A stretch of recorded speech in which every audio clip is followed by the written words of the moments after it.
আপনারা সবাই ভালো আছেন। আমি একটা স্ন্যাক্স বানাবো, এটা সকলেই খেতে পারবে।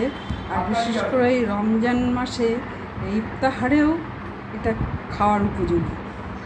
আমি এই নিউট্রেলা গরম জলে সোক করে এটা আমি গ্রাইন্ডিং মেশিনে খুব মিহি করে পেস্ট করিনি, এরকমভাবে পেস্ট করেছি। এই যে, আর একটা ডিম নিয়েছি, আর এখানে মধ্যে আমি নিয়েছি বয়েল আলু গ্রেট করে নিয়েছি, তার সঙ্গে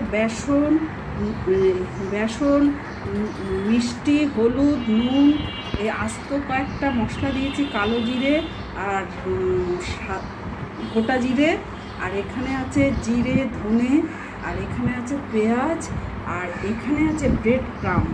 এটা জলটাকে যদিও আমি খুব ভালো করে স্কুইজ করে নিয়েছি, তবুও যাতে মচমচে হয় এবং শোক করে নেয় জলটা, সেই জন্য ব্রেড ক্রাম্ব দিয়েছি। এই যে বেসন দিয়েছি, এই খাওয়ার সোডা, আর এই চাট মশলা, আর এই গরম মশলা, আর এখানে রয়েছে আপনার আদা গ্রেট করা, লঙ্কা, আদা আর কাঠবাদাম, যেটাকে অ্যালমন্ড বলে, সেইটা গ্রেট করে রাখা আছে সব এই সঙ্গে। এই মশলা, আলু, ডিম, সব এইগুলো সব একসঙ্গে আমি মিক্স করব।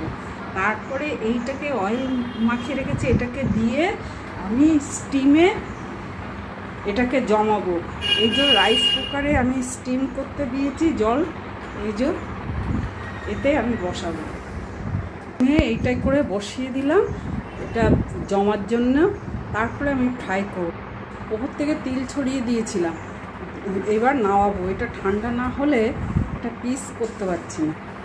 রেস্টে রেখেছিলাম, তারপরে আমি ওই রাইস কুকারে স্টিমে দিয়েছিলাম। আর নুনটা আমি একদম রাইস কুকারে দেওয়ার আগে মিশিয়েছিলাম, নাহলে জল ছেড়ে দেবে। এই পেঁয়াজ আর টমেটো সস দিয়ে খাবো। আর এটা ইফতারের ফাস্টিংয়েরও স্ন্যাক্স বলা চলে।